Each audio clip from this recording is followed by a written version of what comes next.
Durante 4 años, desde 1914 hasta 1918, Europa se asoma al infierno. En 1914, el Imperio alemán ataca Bélgica. Pronto, la guerra alcanza una dimensión global.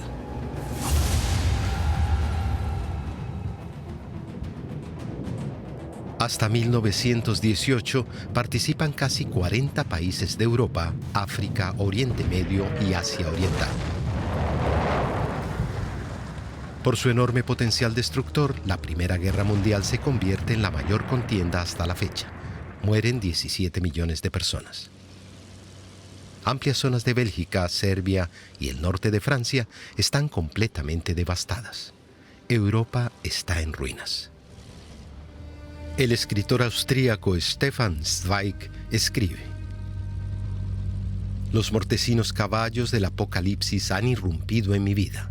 Revolución y hambruna, terror, epidemias y la peste del nacionalismo que ha envenenado la flor de nuestra cultura europea.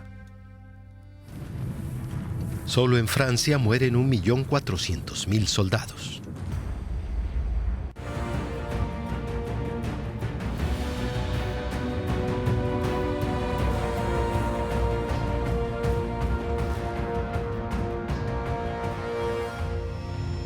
Las fuerzas de la Triple Entente y sus aliados, Gran Bretaña, Estados Unidos, Francia, Bélgica, Italia, Portugal, Serbia, Rumania, Rusia y otros países, derrotan a las potencias centrales: Alemania, Austria, Hungría y el Imperio Otomano. La noticia de que la guerra ha terminado es recibida con alivio y alegría. El júbilo estalla en las calles.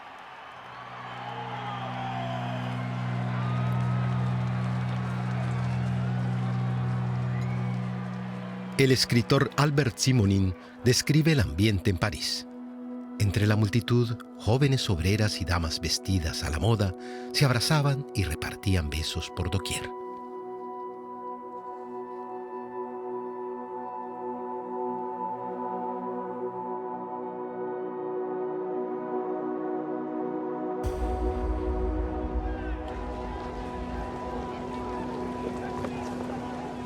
Todos confían en que haya sido la última guerra. El cabo francés Louis Barta confiesa en su diario: era libre de las garras del ejército que había aprendido a odiar y que enseñaré a odiar a mis hijos.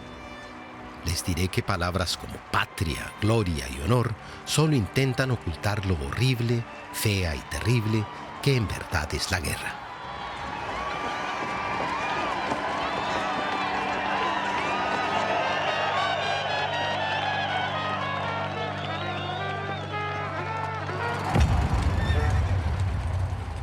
Los grandes imperios amenazan con derrumbarse. La guerra, que tantas vidas costó, ha despertado el anhelo de independencia de numerosos pueblos. En abril de 1916, en Dublín, los nacionalistas irlandeses se alzan contra el dominio británico.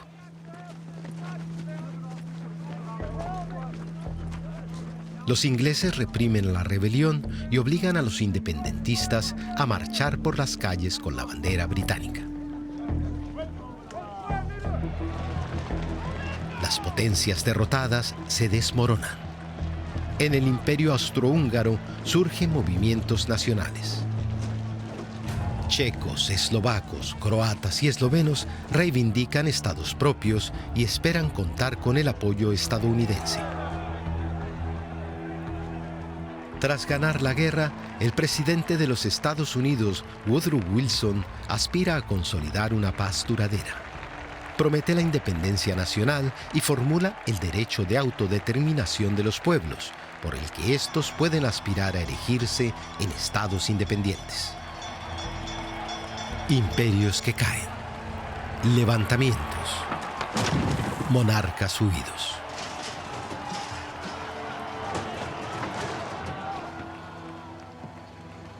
El último emperador austríaco, Carlos I, se ve obligado a abdicar y es desterrado junto con su esposa, Zita de Borbón-Parma.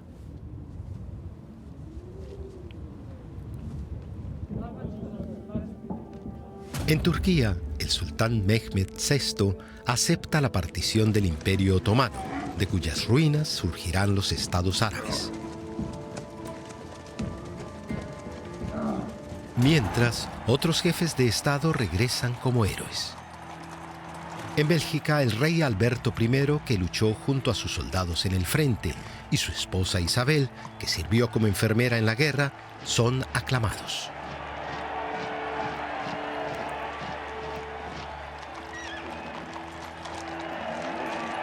El armisticio del 11 de noviembre de 1918 pone fin a los 4 años de invasión de Bélgica. Los belgas rinden tributo a sus liberadores canadienses con un desfile militar. Canadá es una de las potencias vencedoras de la ofensiva de los 100 días, la última fase de la guerra en la que más de 2 millones de soldados resultaron heridos o fallecieron.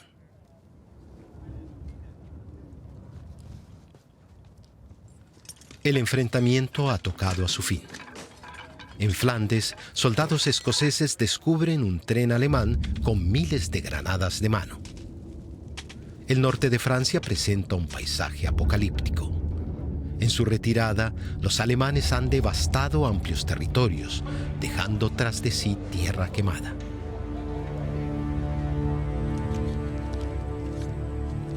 Pero tras el armisticio, la vida va regresando poco a poco a su cauce. En la memoria permanecerá imborrable el momento del anuncio de la paz. Las 11 de la mañana de un 11 de noviembre, la hora 11, del día 11 del 11º mes.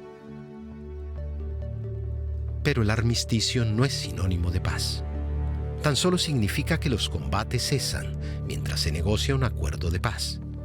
Una tarea ardua, porque el odio sigue a flor de piel en Europa.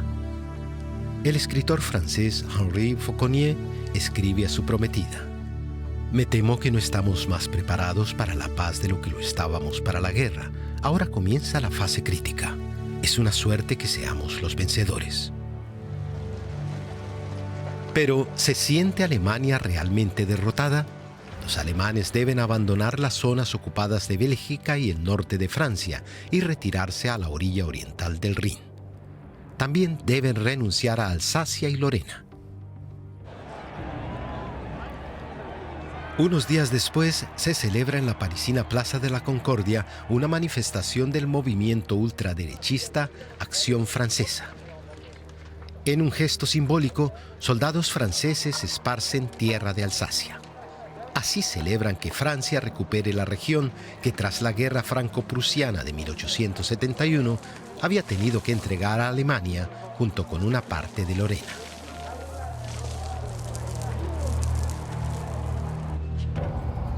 En la Alsacia recuperada, los veteranos que 50 años atrás habían sido derrotados exhiben su lealtad a Francia.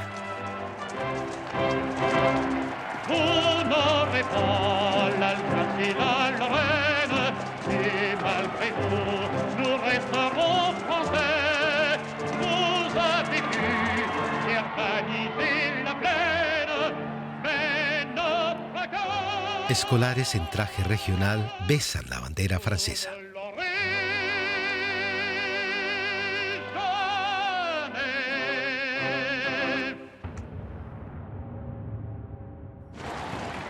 Pero no todos comparten el entusiasmo por el retorno de los franceses. Muchos católicos en la mayoritariamente católica Alsacia se sentían más seguros en el Imperio alemán que en la laica República Francesa. En los últimos 50 años, no pocos alsacianos se habían acostumbrado al orden y eficiencia alemanes, pero su opinión no interesa a nadie. El presidente francés Raymond Poincaré era natural de Lorena. A finales de 1914, cuando ya el número de víctimas mortales superaba el de cualquier conflicto anterior, Poincaré trató de detener la matanza. Pero todos sus esfuerzos por sellar la paz fracasaron porque Alemania no quería renunciar a Alsacia y Lorena. Por eso, la masacre de millones de personas continuó.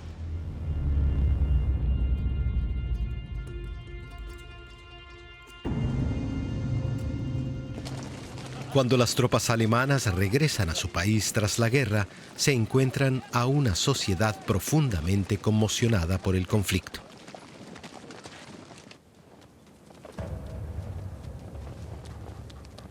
El emperador Guillermo II, que declaró la guerra a Francia en 1914, ha abdicado y vive un confortable exilio en los Países Bajos.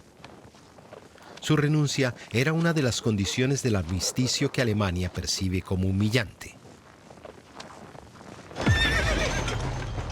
A su regreso, los soldados alemanes son recibidos por una multitud jubilosa.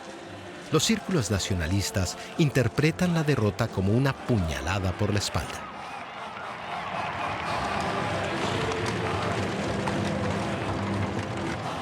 El orgullo nacional está herido y algún día Adolf Hitler sabrá sacar partido de ello. Tras una serie de revueltas, el 9 de noviembre de 1918, el socialdemócrata Philipp Scheidemann proclama la República Alemana.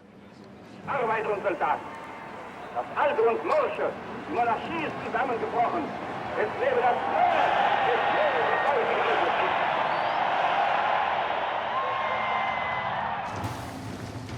La socialista Rosa Luxemburgo anuncia: La sociedad burguesa simula orden, paz y Estado de Derecho, pero chapotea en sangre, empapada de suciedad, deshonrada. La Revolución Rusa salvó el honor del socialismo internacional. En Rusia, los bolcheviques liderados por Lenin han tomado el poder. Es el preludio de una sangrienta guerra civil.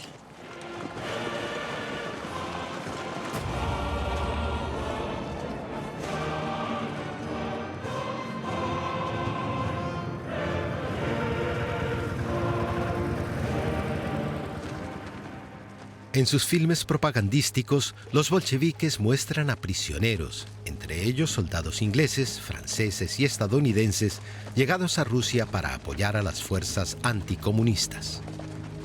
Lenin denuncia la injerencia extranjera.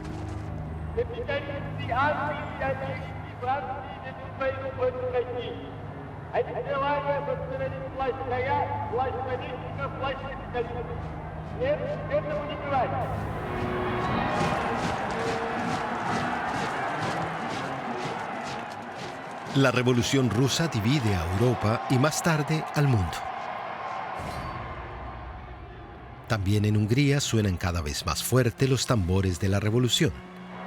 El grupo terrorista Lenin Fük, o Chicos de Lenin, se cobra unos 500 muertos en pocos meses.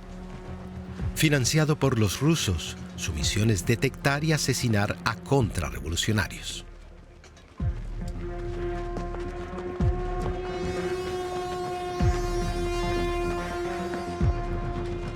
Una intervención aliada pone fin a la efímera República Soviética Húngara. A finales de 1918, Europa Central está en llamas. Las insurrecciones llegan también a Alemania. A principios de enero de 1919, se produce en Berlín el levantamiento espartaquista, apoyado por el recién fundado Partido Comunista. Los combates duran 7 días, hasta que paramilitares nacionalistas amparados por el gobierno sofocan la sublevación. La líder comunista Rosa Luxemburgo es torturada y asesinada. Aunque algunos alemanes aún recuerdan la guerra con nostalgia, la mayoría ansía paz y bienestar.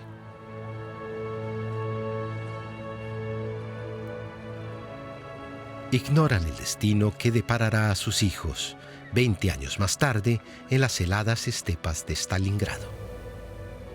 Y el destino que aguarda a esta familia judía.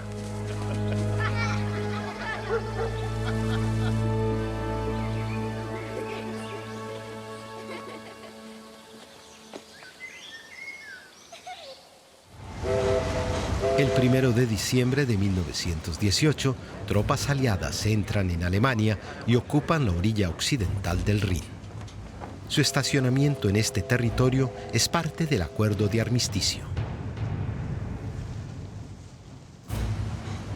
El Rin conforma una frontera natural entre Francia y Alemania y simboliza a su vez la conflictiva relación entre ambas naciones vecinas. Muchos alemanes reciben a las tropas francesas con una sensación de alivio. Cualquier cosa es mejor que el caos de la guerra. Pero pronto el alivio se torna en rencor y hostilidad. Entre estos niños alemanes se encuentra el futuro director de cine Max Ophüls.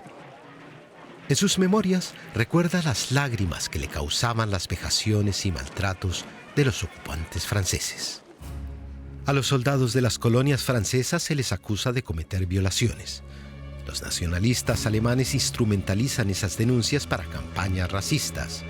Años más tarde, los nazis ordenarán la esterilización forzosa de los hijos de los soldados de las colonias francesas. La población alemana también detesta a los ocupantes británicos, incluidos los canadienses, cuyo único deseo es regresar a su país. La guerra ha reforzado por igual su lealtad a la corona británica y su identidad canadiense.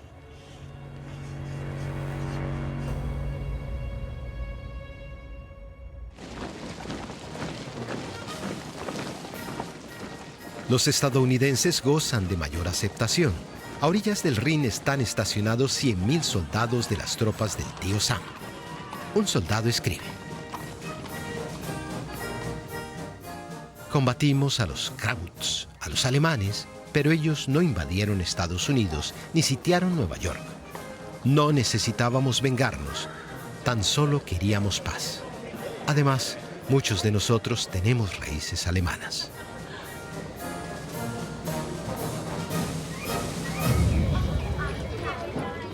A finales de 1918 tiene lugar un acontecimiento histórico. Woodrow Wilson se convierte en el primer presidente estadounidense que pisa suelo europeo. Aquí lo vemos junto a Franklin D. Roosevelt, futuro presidente y por entonces secretario adjunto de la Marina. Wilson acude a la Conferencia de Paz de París.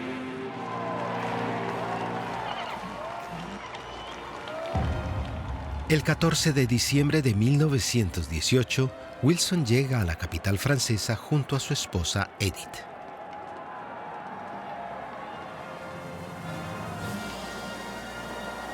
La ciudad les brinda un recibimiento triunfal.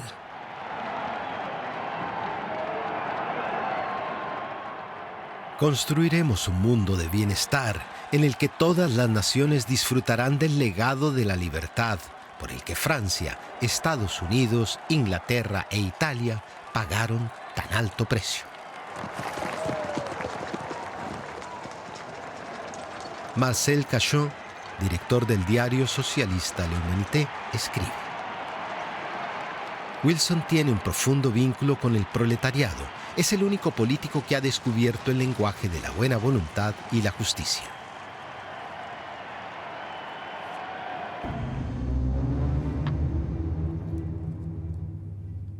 Wilson, candidato del Partido Demócrata, fue votado presidente en 1912.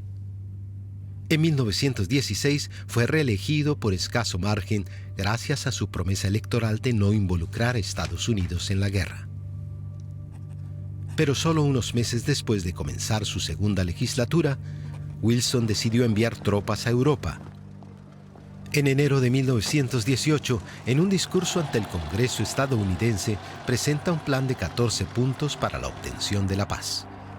Sus objetivos son la creación de un nuevo orden mundial y la fundación de una Liga de Naciones para evitar futuras guerras.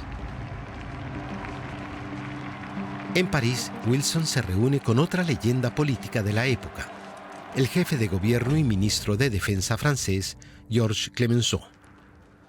Clemenceau había asumido el cargo en el punto álgido del conflicto y desde entonces gobernaba con mano dura. Ante todo, quiere humillar a los alemanes y obligarles a pagar reparaciones de guerra por los daños causados.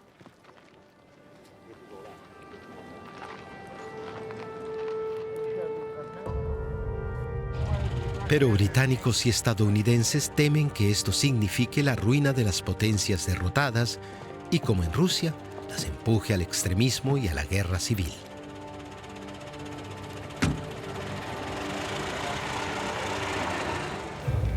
El 3 de enero de 1919, tras pasar la Navidad en Londres, Wilson llega a Roma, donde es recibido por el rey Víctor Manuel III.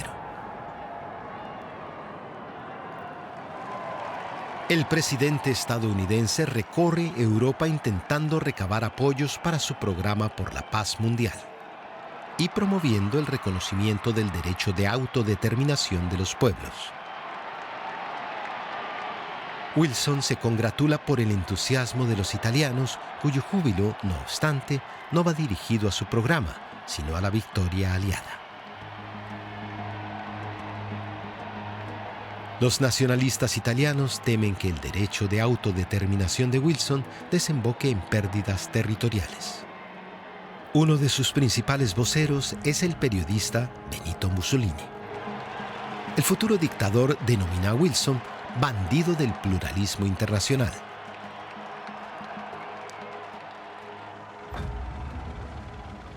El 18 de enero de 1919, Wilson regresa a París para participar en la conferencia de paz que pondrá fin formal a la Primera Guerra Mundial, creará un nuevo orden europeo y fijará nuevas reglas internacionales.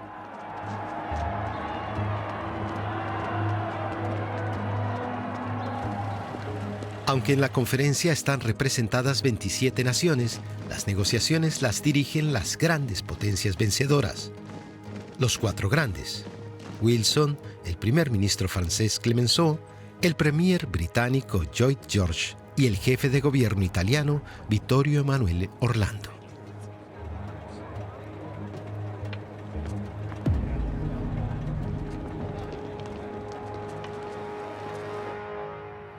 Durante 6 meses debaten las condiciones del contrato que impondrán a los derrotados: el Imperio alemán, el austrohúngaro y el otomano, que no están invitados a la negociación. Los alemanes confían en Wilson. Su plan de 14 puntos les parece moderado y esperan que no suponga pérdidas territoriales. Por el contrario, temen a Clemenceau, que antepone la seguridad de Francia y por ello quiere debilitar al máximo a Alemania. Después de 6 meses de negociaciones, los representantes de todos los países involucrados en la guerra son convocados al Palacio de Versalles.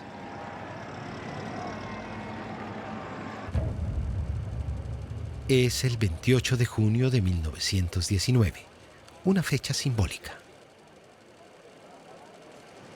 Exactamente 5 años antes, el 28 de junio de 1914, había sido asesinado en Sarajevo el sucesor al trono austrohúngaro Francisco Fernando.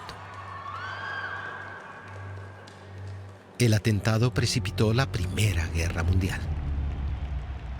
También el lugar elegido, Versalles, tenía un valor simbólico. En 1871, tras la derrota francesa en la guerra contra Prusia, fue en Versalles donde se proclamó el Imperio alemán. Una humillación para los franceses. Un cierto deseo de venganza explicaría por qué Clemenceau sitúa en la entrada, para recibir a los delegados alemanes, a 4 soldados franceses gravemente mutilados.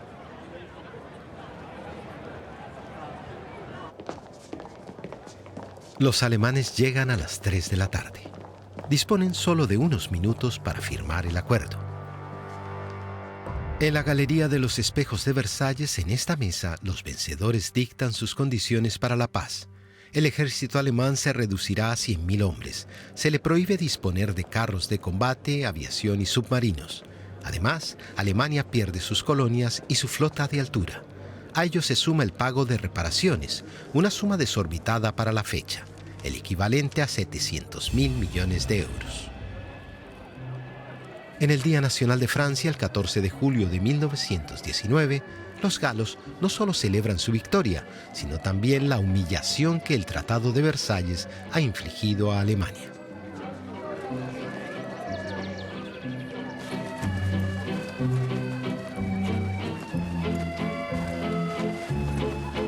Es un día triste para las viudas de los caídos. Y para muchos veteranos traumatizados por la guerra. En una carta censurada por el ejército francés, un soldado escribe: no puede haber festejos cuando han caído millones de personas.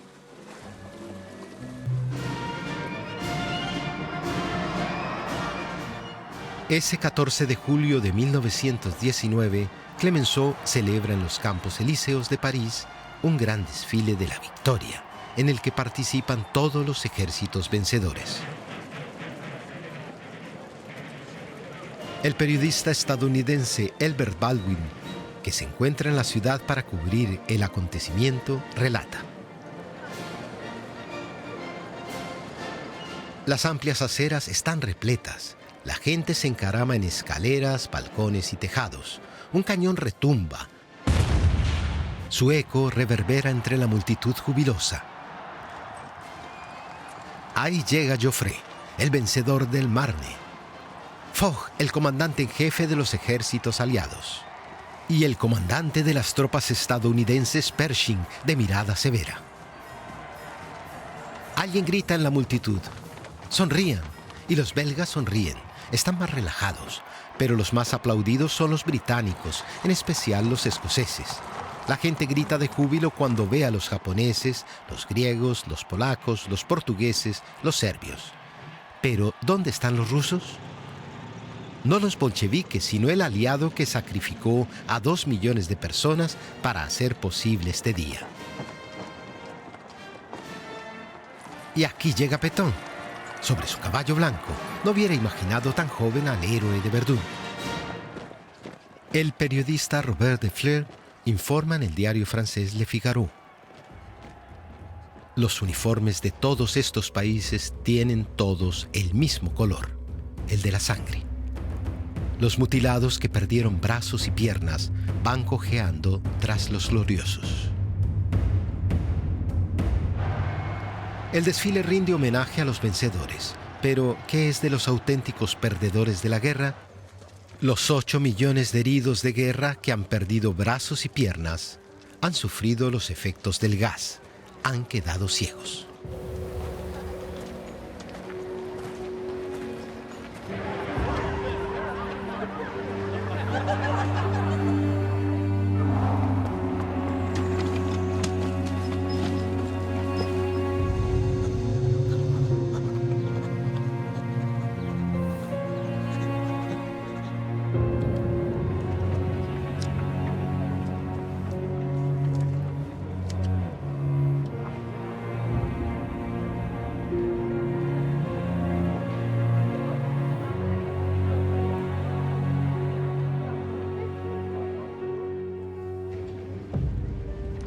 ¿Qué es de los hombres cuyos rostros han quedado desfigurados por las granadas?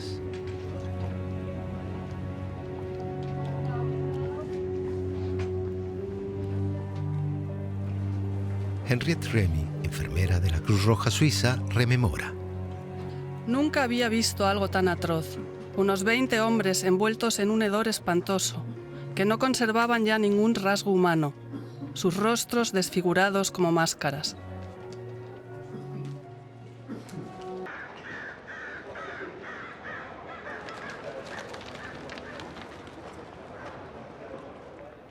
Marcel Capy, una de tantas mujeres que durante 4 años sustituyeron a los hombres en las fábricas de munición, sentencia: la guerra no nos ha dejado nada más que cementerios y ruinas.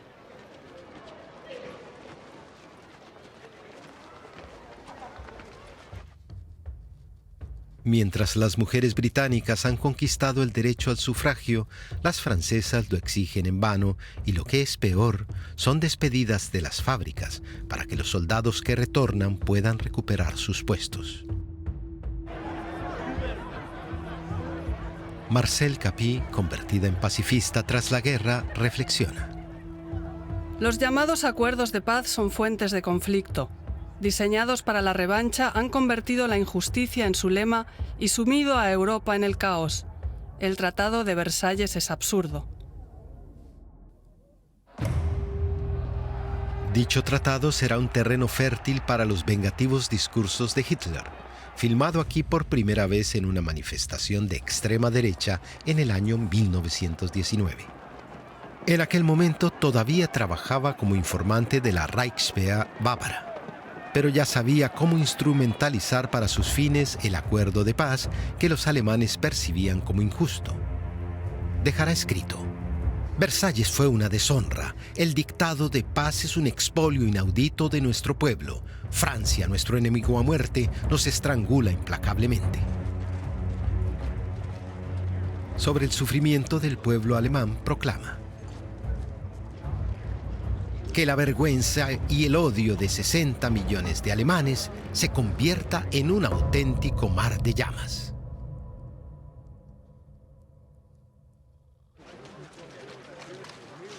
Las condiciones de desarme del Tratado de Versalles establecen que todos los alemanes deben entregar sus armas, a cambio de una indemnización.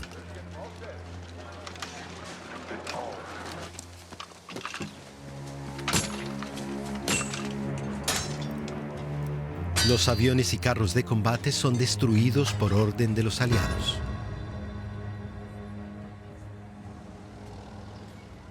Los jefes militares alemanes comparten el sentimiento de humillación y convertirán al diezmado ejército alemán en una brigada de élite, con la esperanza de vengarse algún día de Francia e Inglaterra. Sus intentos de tomar el poder fracasan, pero seguirán presionando a la joven República de Weimar hasta encontrar en Hitler al candidato perfecto para llevar adelante su plan.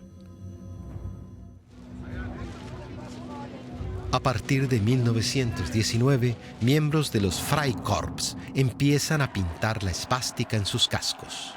El escritorio oficial del ejército, Ernst Jünger, escribe: Esta guerra no es el final de la violencia, sino el principio. Friedrich Wilhelm Heinz, que también fue soldado en la Gran Guerra, relata: Cuando nos dijeron que la guerra había terminado, nos reímos, porque la guerra éramos nosotros. Su llama seguía ardiendo en nosotros.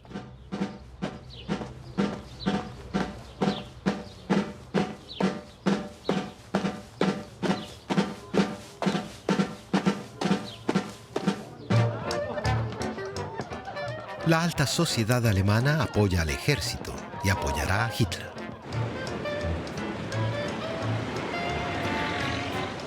Durante la Primera Guerra Mundial, muchos empresarios se hicieron ricos fabricando material bélico. En Berlín, a quienes ganaron dinero con la guerra se les llama despectivamente Raffkes, codiciosos. Nadan en la abundancia mientras otros viven en la miseria.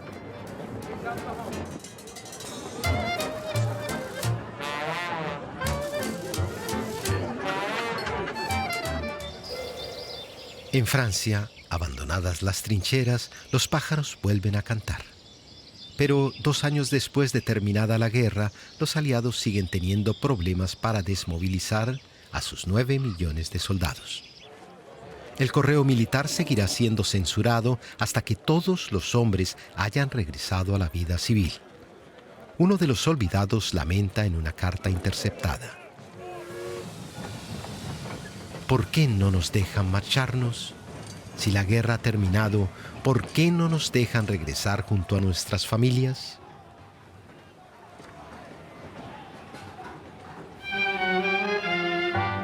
La cantante francesa Mistinguett dedica una chanson a las mujeres que por fin se han reunido con sus esposos.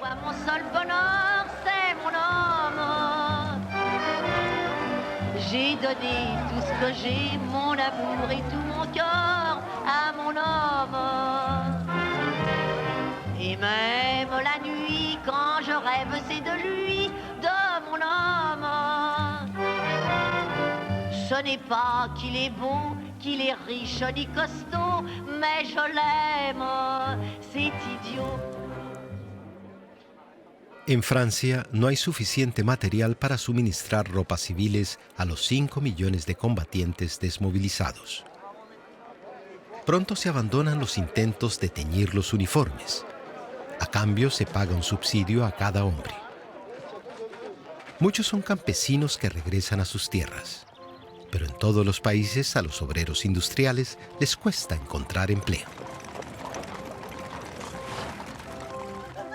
Las mujeres ya no trabajan en el sector bélico, Se producen menos armas. El empleo escasea. La desmovilización de los australianos y neozelandeses resulta especialmente problemática. Soldados y oficiales del otro extremo del mundo pasan los días atrapados en sucios campamentos de tránsito, sin nada que hacer más que matar el tiempo. Por ejemplo, con obras de teatro, en este caso, un número sobre la muerte. La gripe española golpea a los soldados. Es una epidemia mortal que se extiende velozmente por el mundo. Se calcula que la pandemia mató a 50 millones de personas en todo el planeta entre 1918 y 1920. Más que la guerra. A su regreso, los soldados se encuentran con un cúmulo de problemas. El conde Sutherland de Toronto escribe en una carta a su madre: Me voy a casar con una joven cuyo padre era alemán. No me desprecies por ello. Rosa es una joven cariñosa que ha sido muy buena conmigo. Por favor, no la juzgues antes de verla.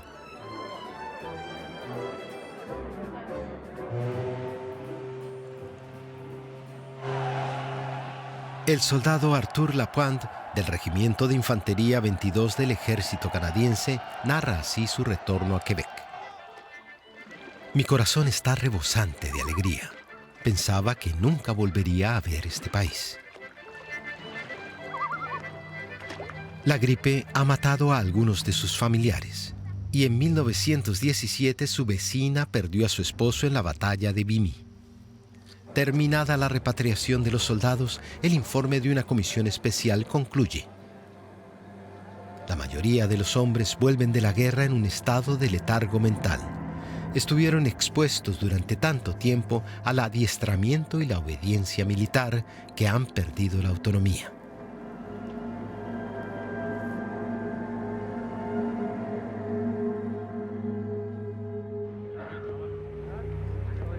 La Comisión de los Hospitales Militares Canadienses intenta transmitir un mensaje esperanzador.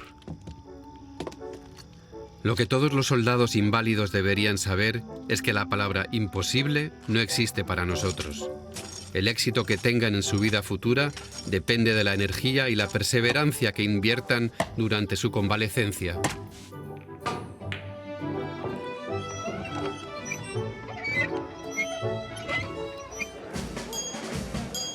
También abandonan Francia 478.000 estadounidenses,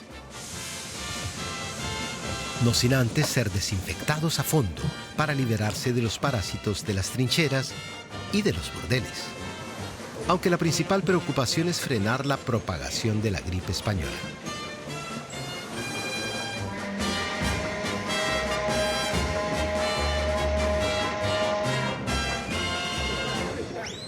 Los soldados afroamericanos encaran el regreso con sentimientos encontrados. En Francia no sufrieron racismo. Ahora regresan a los estados sureños de su país, en los que la segregación racial es parte de la vida cotidiana. El Ku Klux Klan siembra el miedo y el terror. En las plantaciones de algodón, la vida no ha cambiado mucho pese a la abolición de la esclavitud. Estos niños cantan un espiritual que Louis Armstrong hará popular.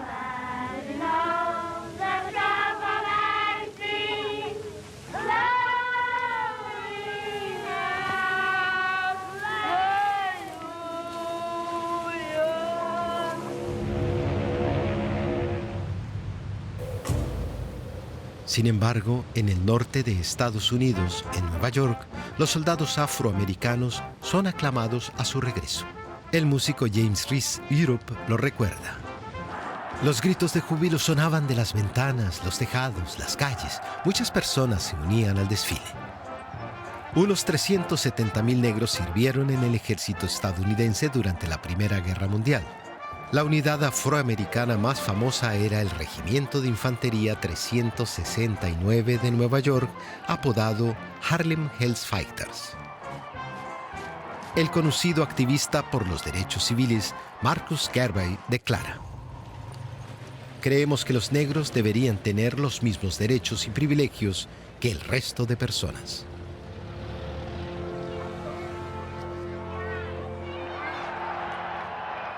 Sin embargo, el presidente estadounidense, el mismo que en Europa promueve la autodeterminación de los pueblos, es un acérrimo defensor de la segregación racial.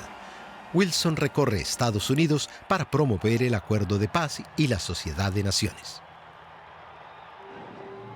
Sabe que la mayoría republicana en el Senado ve el tratado con malos ojos. Sabe que los votantes de ascendencia alemana lo consideran humillante e injusto para con su antigua patria. Y sabe también que el Senado rechaza el ingreso de Estados Unidos en la Sociedad de Naciones.